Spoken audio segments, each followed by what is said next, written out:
नीति पर राजस्थान के लाखों आंगनबाड़ी कार्यकर्ताओं की नजरें हैं। दरअसल इस नीति से सरकार चाहे तो आंगनबाड़ी कार्यकर्ताओं का भविष्य संवार सकती है और इसी नीति के जरिए केंद्र पर शिक्षक लगाए जाएंगे। अब ऐसे में अगर आंगनबाड़ी कार्यकर्ताओं को शिक्षकों की जिम्मेदारी थमा दी जाती है तो फिर वो राज्य कर्मचारी भी बन जाएंगे। अब विभाग का काम आसान हो जाएगा। एक रिपोर्ट दिखाते हैं। नमस्कार, मैं तेज सिंह मौर्य आप सभी का ICDS न्यूज में स्वागत करता हूं। हाजिर हूं एक बार फिर से आप सभी के सामने लेकर दिन भर की कुछ प्रमुख खबरें जिन्हें जान लेना आप सभी के लिए बेहद जरूरी है, इसलिए वीडियो को शुरू से अंत तक पूरा देखिएगा। आगे बढ़ने से पहले आप सभी लोगों से एक छोटी सी रिक्वेस्ट है, अगर आप हमारे चैनल पर नए हैं तो नीचे जो लाल रंग का सब्सक्राइब बटन दिख रहा है उसको दबाकर चैनल को सब्सक्राइब कर लें, साथ में बनी घंटी को दबाकर ऑल पर सेलेक्ट कर लें। आज की पहली बड़ी खबर, यह खबर बेहद खास है, सभी राज्यों की आंगनबाड़ी बहनें ध्यान से देखें।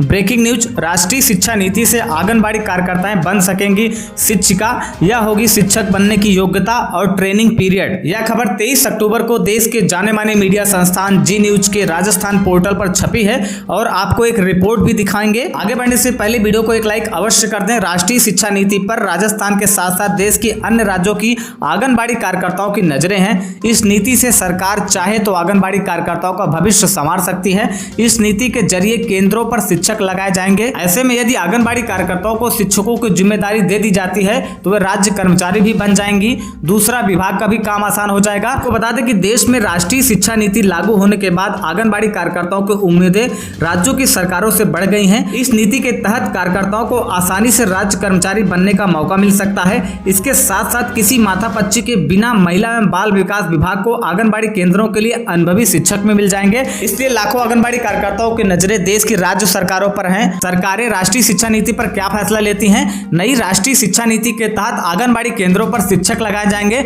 इन शिक्षकों की न्यूनतम ग्रेजुएट योग्यता होनी जरूरी है। इसमें सरकार दो तरह से शिक्षक लगा सकती है, मेरी बातों को आप ध्यान से समझिएगा। पहला, ग्रेजुएट पास अनुभवी आंगनबाड़ी कार्यकर्ताओं को 6 महीने की ट्रेनिंग देकर शिक्षक बनाया जा सकता है और दूसरा, बाहर से शिक्षकों के लिए भर्ती निकालकर केंद्रों पर लगाया जाए। इसके लिए बाहर से भर्ती किए गए शिक्षकों को 4 साल की ट्रेनिंग देना जरूरी होगी। अगर सरकार ऐसा करती है तो आंगनबाड़ी बहनें जो 45 साल से विभाग की सेवा कर रही हैं उनके साथ बहुत बड़ा न्याय होगा, क्योंकि आंगनबाड़ी बहनों को छोटे छोटे बच्चों को पढ़ाने के लिए वर्षों का लंबा अनुभव है। आपको बता दें कि देश की आंगनबाड़ी केंद्रों पर पढ़ाने वाली आंगनबाड़ी कार्यकर्ताएं ज्यादातर ग्रेजुएट हैं। ऐसे में यदि सीधे इन्हीं कार्यकर्ताओं को शिक्षक बनाया जाता है तो विभाग की माथापच्ची भी कम होगी और आसानी से विभाग में ही शिक्षक मिल जाएंगे। इसके साथ साथ इनका अनुभव भी विभाग और केंद्रों के काम आ सकेगा।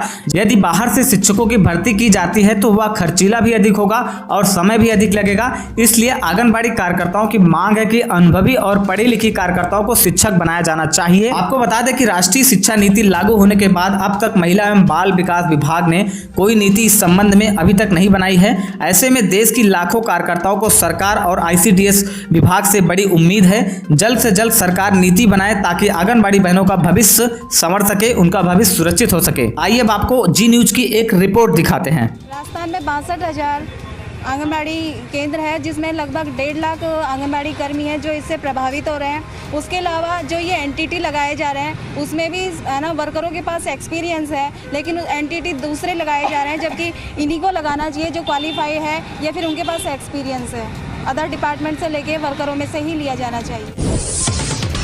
आज की अगली खबर बिहार से है। आंगनबाड़ी बहनों को करना होगा एक और काम, सेविका सहायिका ने हेल्प डेस्क का लिया प्रशिक्षण, अब मतदाताओं को जागरूक करने का भी काम करेंगी। बिहार विधानसभा में हर बूथ पर एक हेल्प डेस्क भी होगा जो मतदाताओं को जरूरी जानकारी उपलब्ध कराएगा।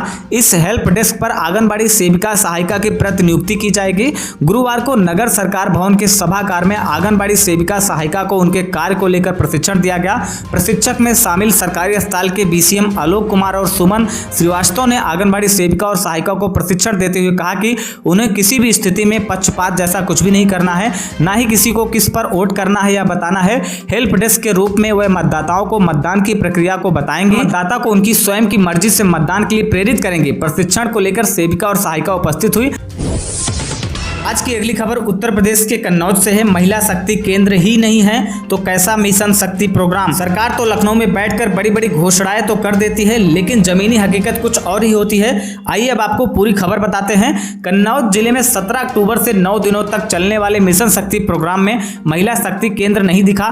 कारण अब तक जिला प्रशासन गठन ही नहीं कर सका है, जबकि 1.5 साल से प्रक्रिया विचाराधीन है। सिर्फ 3 पदों पर भर्ती होनी है और अफसर असहाय हैं। शासन से मिशन शक्ति का 17 से 25 अक्टूबर तक कार्यक्रम करने का जो पत्र आया है, उसमें वन स्टॉप सेंटर, आपकी सखी आशा ज्योति केंद्र, जिला बाल संरक्षण इकाई, चाइल्ड लाइन प्रतिनिधि, स्वयं सेवी संस्थाओं व आंगनबाड़ी कार्यकर्तियों के अलावा महिला शक्ति केंद्र को मिलाकर काम करने का जिक्र है। लेकिन आपको बता दें कि इत्र नगरी में महिला शक्ति केंद्र की खुशबू ही नदारत है। खास बात यह है कि महिला कल्याण अधिकारी का एक और जिला समन्वयक के रूप में कुल 3 पद पर ही जिला प्रोबेशन विभाग के जरिए भर्ती होनी है, लेकिन जिम्मेदार इसमें दिलचस्पी नहीं दिखा रहे हैं। हालांकि करीब 1.5 साल पहले विज्ञापन जारी हुआ और आवेदन मांगे गए। 2 बार इंटरव्यू के लिए बुलाया भी गया, लेकिन उसे कारगर नहीं किया गया। कभी किसी कमी पर तो कभी कोई क्वेरी लगाकर साक्षात्कार को स्थगित कर दिया गया। सरकार की एक और नाकामी यही होता है। सरकार की भर्तियों में एक पद के लिए कई बार नोटिफिकेशन निकाला जाता है और बाद में भर्ती विवाद का कारण बन जाती है और भर्ती पूरी ही नहीं हो पाती है। आज की अगली खबर राजस्थान से है। 2873 आंगनबाड़ी केंद्रों के बच्चों को अब बांटी जाएंगी किताबें। मेरी फुलवारी टेक्स्ट बुक का होगा अब वितरण। महिला एवं बाल विकास विभाग की ओर से जिले के 2873 आंगनबाड़ी एवं मिनी आंगनबाड़ी केंद्रों पर बच्चों के लिए अब घर घर वर्क बुक से लेकर किताबों का वितरण किया जाएगा। जयपुर मुख्यालय की ओर से इनके लिए पाठ्य सामग्री पहुंच चुकी है। समेकित बाल विकास सेवाएं निदेशक की ओर से बच्चों की उम्र के अनुसार वर्कबुक, किलकारी, उमंग तरंग, आकलन फॉर्मेट के अलावा मेरी फुलवारी टेक्स्ट बुक विभाग के डिप्टी डायरेक्टर कार्यालय से परियोजना में पहुंचा दी गई है। इन्हें सीडीपीओ कार्यालय के माध्यम से आंगनबाड़ी कार्यकर्ताओं द्वारा बच्चों के लिए घर घर उपलब्ध कराया जाएगा। जानकारी के अनुसार विभाग की ओर से यह प्रोसेस कोरोना को देखते हुए इनका वितरण घर घर होगा, जबकि पहले यह बुक्स केंद्रों पर ही रहती थी, लेकिन अब पहली बार इन्हें वितरण करवाया जा रहा है। तो यह विभाग की तरफ से एक अच्छा कदम है। बच्चे घर पर कुछ तो पढ़ पाएंगे किताब की मदद से। बहनों, आज के आंगनबाड़ी आशा न्यूज बुलेटिन में बस इतना ही। अगर आपको हमारी वीडियो अच्छी लगी है, खबर अच्छी लगी है, तो वीडियो को लाइक शेयर जरूर करें। वीडियो देखने के लिए धन्यवाद।